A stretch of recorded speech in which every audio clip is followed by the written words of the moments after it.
Welcome to A1R Psychic Radio here on Moonstruck TV with Amanda Hall Psychic all the way from the Gold Coast. It's with sadness that we have to open the show yet again and asking everybody to just take a couple of seconds to think about our dear family and friends in Sri Lanka with that terrible bombing in the church service over the Easter weekend. I really don't know what possesses people to be a suicide bomber and take out innocent lives. I can't even begin to get my head around it. I'm sure many of you can't either. So please hold them in our prayers and our thoughts for, the next few weeks at least. They're going to need every little bit of positive energy that we can give them. Even if you weren't directly affected, we are all affected as a globe when these terrible acts of terrorism keep happening all the time. And who would know why these things happen? I'm at a loss to answer that. Anyway, on a more positive sort of note, let's kick the show off with the Simply Tarot card of the week. And this week I'm pleased to say it's the Five of Pentacles. Now, the Five of Pentacles is an interesting card because it does indicate delays around money. It doesn't mean money's come to a standstill, but what it means is there could be a little bit of a delay or a little bit of hiccup in you receiving the money that is rightfully yours. So just be aware of that. But a secondary meaning is coming in from the cold. Now, you might say to me, Amanda, that's a rather ambiguous sort of statement to make. But if you felt like that in your life that you've been out in the cold and things haven't been able to be reachable or attainable, now is the time when you're going to sort of start to feel as if you're getting some progress in your life. And that's a really important thing to sort of say that finally, I feel like I'm coming in from out of the cold. I'm starting to see progress. I'm starting to feel as if my life is moving forward again. And that's a very, very, very good thing.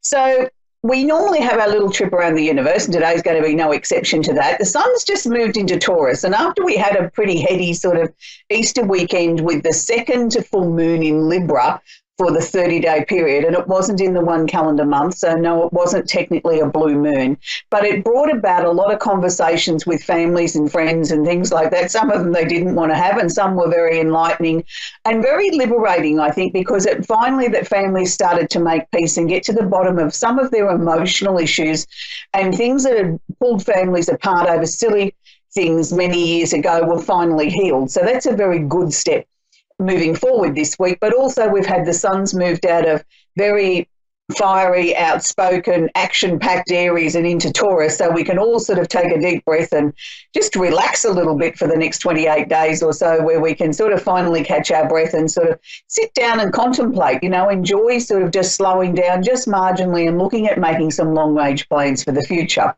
So today I also want to share with you our famous actor for the week. We've been following the zodiac around, and I'm pleased to say we're up to the sign of Aquarius. Now, for those of you that watch the show regularly, you'll know that I've picked a lot of different varied type of people to feature. And even after we finish this series on the actors, we're going to start all over again because there's just too many amazing people that missed out on the first round of this. And today I'm really excited to talk about Lorne Greene. Now, a lot of you are going to say, who? What? Never heard of him. Well, those of you that are in my generation and maybe even some younger viewers would know the show Bonanza. Well, he was the TV dad of the century, I believe. Dear old Pa.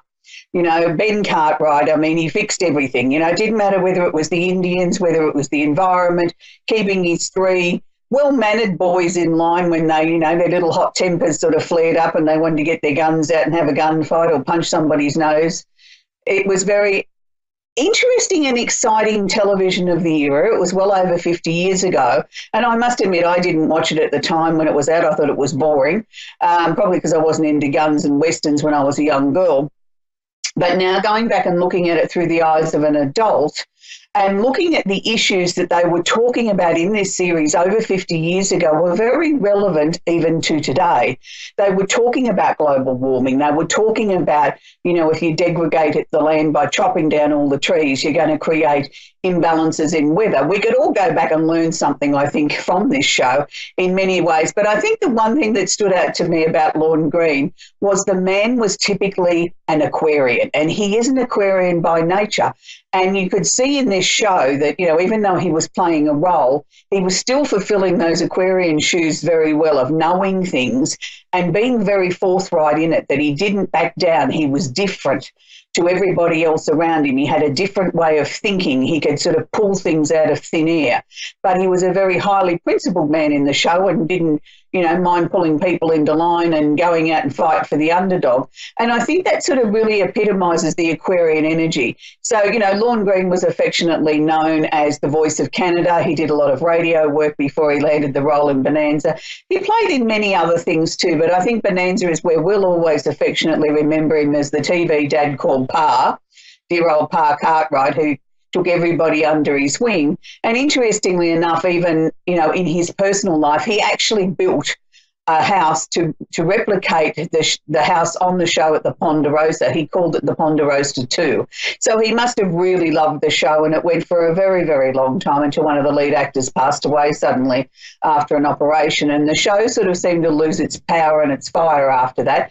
But they will always be remembered for very pioneering, well-shot television with a deep message that I think is even relevant today. So let's move on with our candle of the week. This week we've got a candle that represents the word passion. Now, when you use the word passion, most people think of a very passionate, steamy love affair, but passion is something that filters through many other areas of our lives. Passion is something that we all need. It's the drive. It makes us get out of bed. It gets us motivated. It gets us moving. So when I think of passion, I think, oh, you beauty. We're going to get something moving, we've got some energy, we've got some drive to make things happen. So if we were going to be working with a candle, of course, obviously we'd be picking our passion candle, if I can get it right on focus here. And the passion candle would be anything that you want to sort of add some energy to in your life. So you may find at the moment you're feeling a little bit lackluster with the energy just shifting into Taurus, where you're sort of feeling like, I just want to sit down, I want to rest, I want to relax. That's okay, you can do all of those, but you can also still focus on putting some passion into some new projects. There may be something that you want to get off the ground, so write this on your list, something new, something innovative. It may just be you want to put some passion back into your exercise program. Well, you can put that on your list too. And if you're anything like me, it's really hard to get passionate about housework and chores that are around the house. But let me share with you a little secret. I've just decided in the last few days I'm going to add an extra 20 minutes to my day of doing something that doesn't come into my daily or weekly household chores, like clearing out a cupboard or something like that. I figure then I'll keep on top of it. So we can all get passionate about many, many things in our lives. And I mean, yes, if you're looking to bring more passion into your relationship or your marriage, this would be the ideal candle for that. Or if you're just wanting to bring passion and excitement and sparkle back into your life. And I think every now and then we could all do with a good dose of passion. I know it's something that's one of my favourite candles to burn because it has a beautiful fragrance and it just reminds me of things that are lovely and fresh and sort of innovation and new ideas in the springtime of things actually coming into my life that I can get excited about. So that's our passion candle. So if we were looking at sort of burning a smaller candle, maybe you want to take one into the office or you want to take one travelling with you. This is our set this week of the passion candles. I've made it up of 3 passion candles. These candles will burn for about 15 hours each.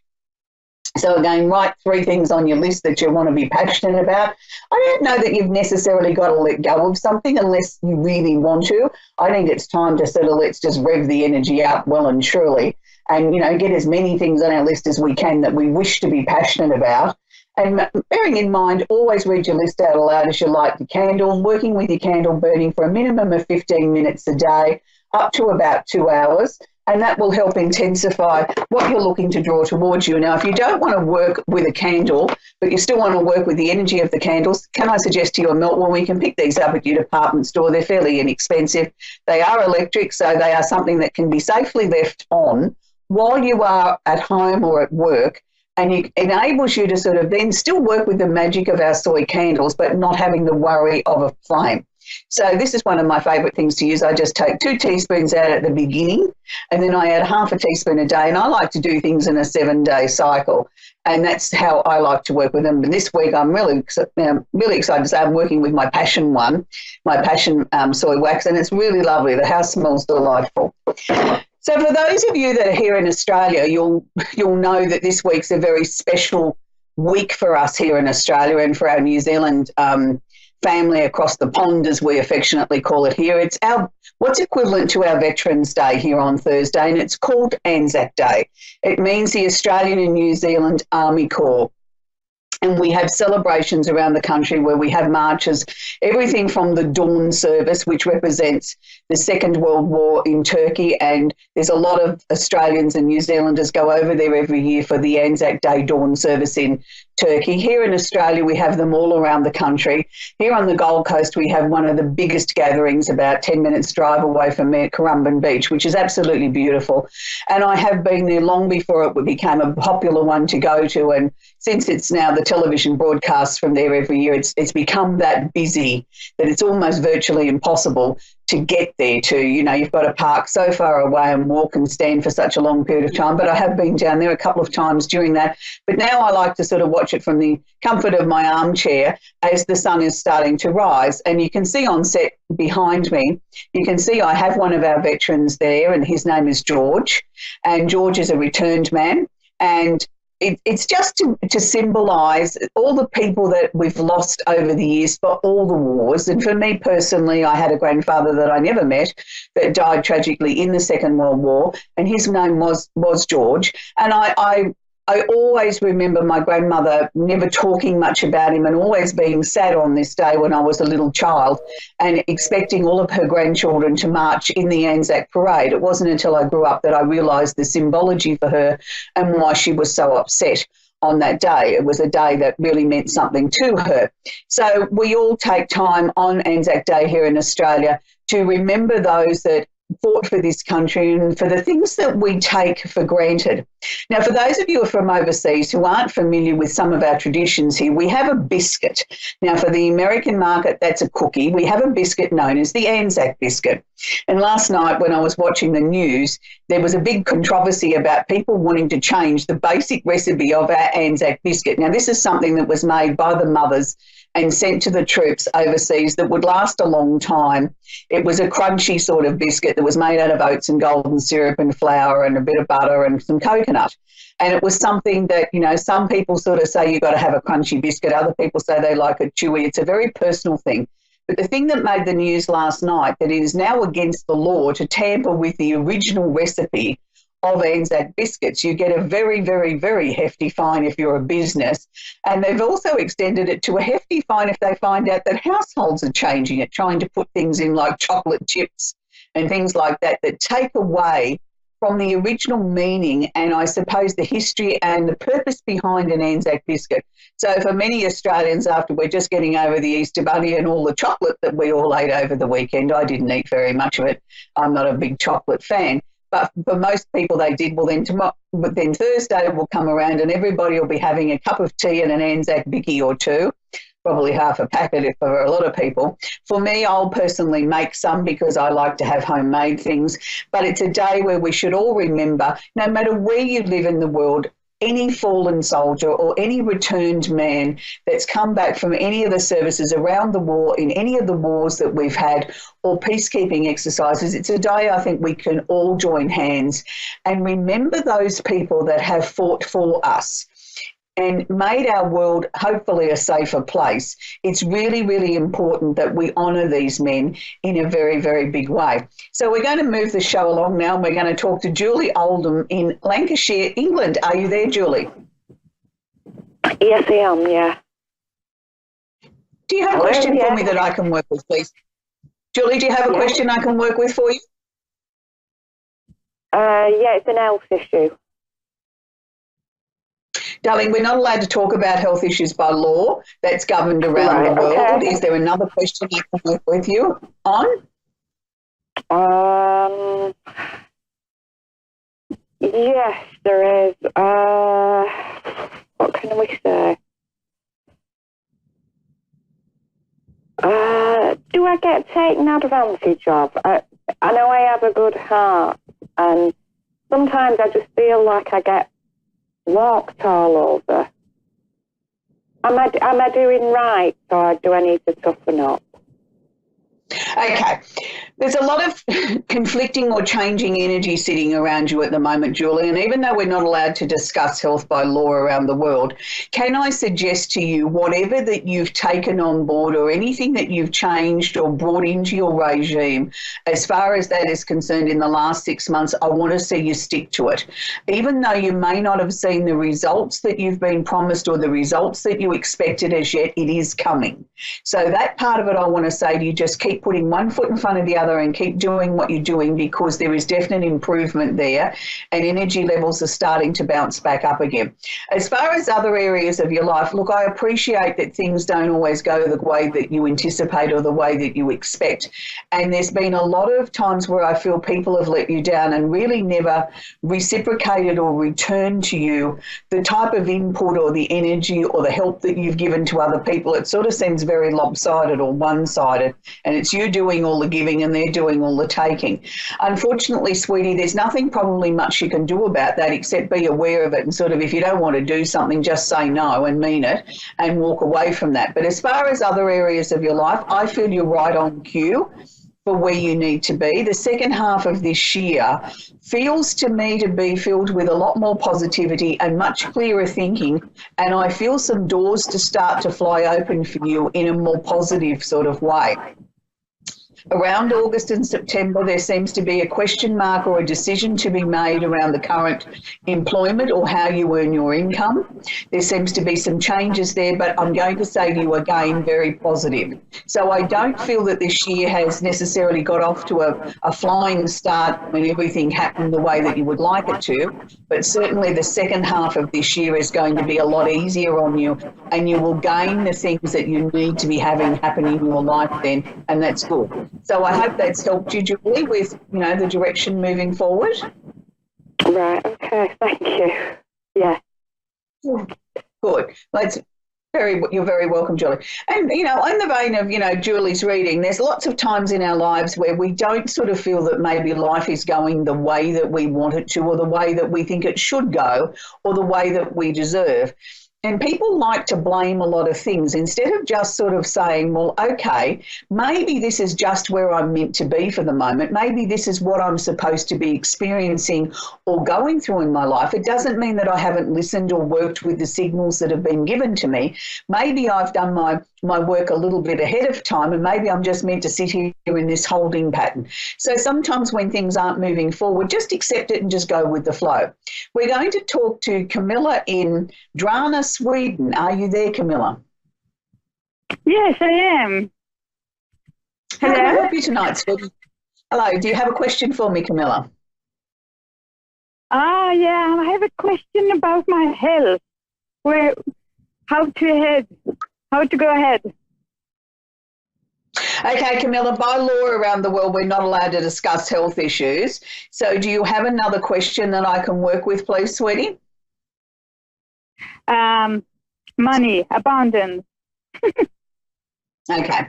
All right. There's a number of changes and endings coming up around you at the moment. Have you been working towards so far this year tightening everything up in your life, making everything that you've got going on work better for you, work harder for you, and removing things that weren't producing what you wanted? Have you been working on that consciously? Yes, little. Okay, because what they're showing me is that you need to sort of look at every area of your life very, very carefully and look at what's working and continue to do more of that. But if anything's not working or not producing the sort of income or performing the way that you want it to, then it's time to look at closing that down or removing that from your life. So instead of saying have 10 ways of doing something, let's streamline it down to 5 or 6 so that we're putting our concentrated effort into the areas that are working, and will start to bring you more sort of income and more abundance. It's interesting because I feel, Camilla, even though we're not allowed to discuss health, I feel that you're sort of allowing that to interfere or prevent you from doing some of the things that you want to do in your life. It's almost like I'm hesitant to start something because in case I can't finish it.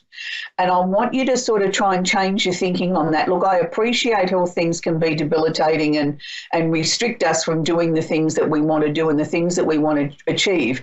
But what they're showing me now is you're subconsciously putting up your own barriers and preventing you from yourself from moving forward, and maybe drawing to you the abundance or the opportunities that you think that you deserve, because you're psychologically or unconsciously putting up this barrier saying, I can't do that because of this. So it's like I want to remove those blockages and enable you to sort of break through some of those boundaries and start to work more in harmony with yourself. It's interesting because you are a very strong person, but at the same time, I'm going to say deeply emotional, and sometimes you take things a little bit too strongly on the emotional level, like it really, really affects you, where people think, oh, that wouldn't affect Camilla because she's such a strong person, and that wouldn't be why she's a bit upset. They sort of dismiss it too easily. They don't realise how sensitive you are. Even though you are a strong person, you're deeply sensitive and deeply emotional as well. Is there somebody in particular that you've sort of removed out of your life in the last 12 months that you've questioned whether or not that was the right thing to do?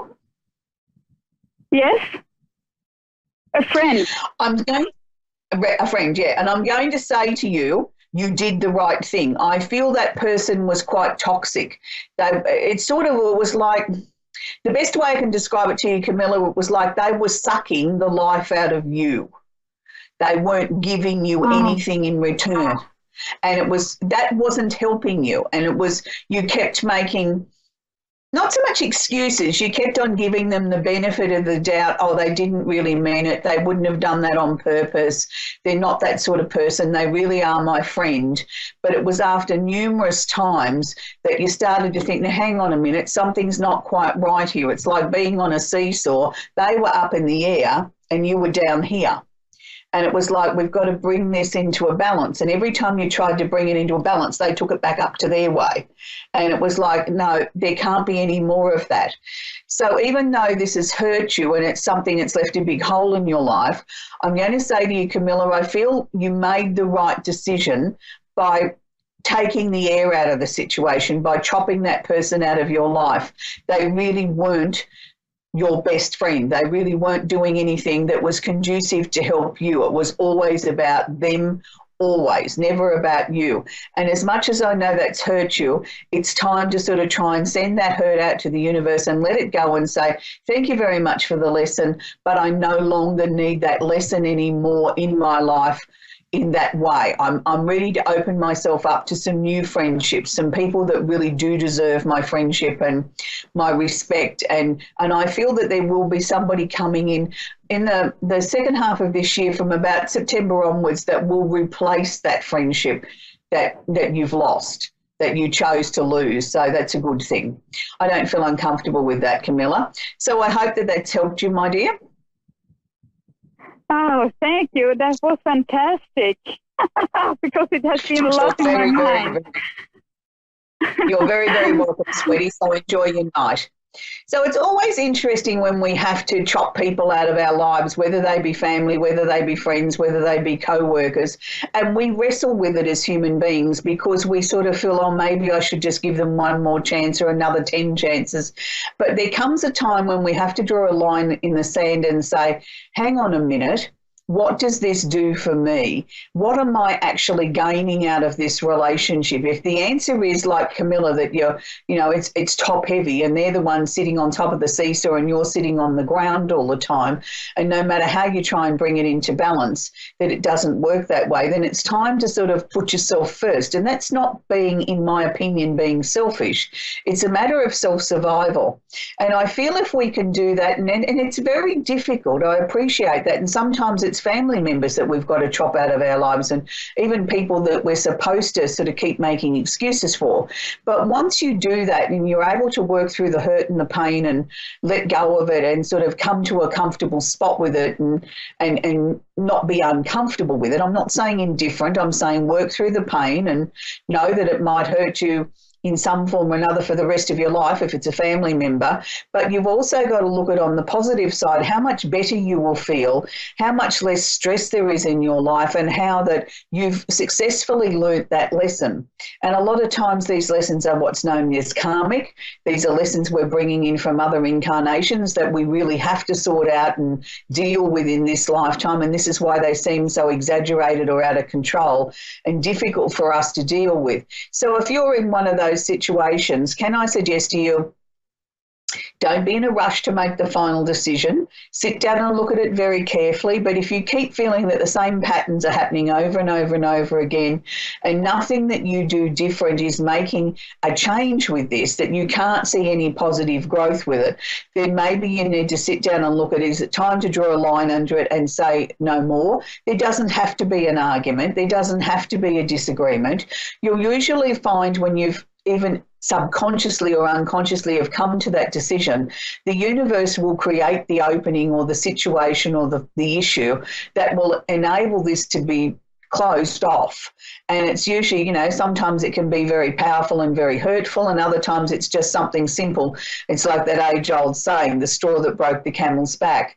And, then you go through a period of grief and mourning and over the relationship or the situation or the friendship that is no longer there.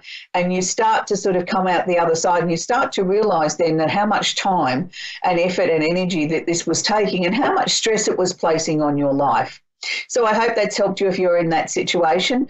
We'll do, we're almost at the end of the show. We'll do it all again in 7 days. Next week, we're going to be talking about the new moon in Taurus. So join us for that. For those of you that want to get a more detailed reading with me, you can head to my website, www.amandahallpsychic.com.au. And when you're there, sign up for our free newsletter, and you'll get a free astrology chart. And when you're at the checkout, don't forget to type in the word radio in capital letters for a little discount wherever you are in this world of ours. For those of you that want to know a little bit more about passion, why don't you join me over at Facebook Live directly after this show on the Amanda Hall page, where I'll be doing a little detailed passion workshop this week that we can all sort of get in and enjoy. But until next week, if you're in Australia and New Zealand, please remember to honour our fallen soldiers and those that are still with us as well, that have fought for our country to make it a much safer place, and enjoy Anzac Day wherever you are in this amazing globe of ours. And for our overseas family, you might want to spare a little minute or two and think about the Australian and the New Zealand soldiers that have fought alongside your guys in the trenches as well. Until next week, bye for now.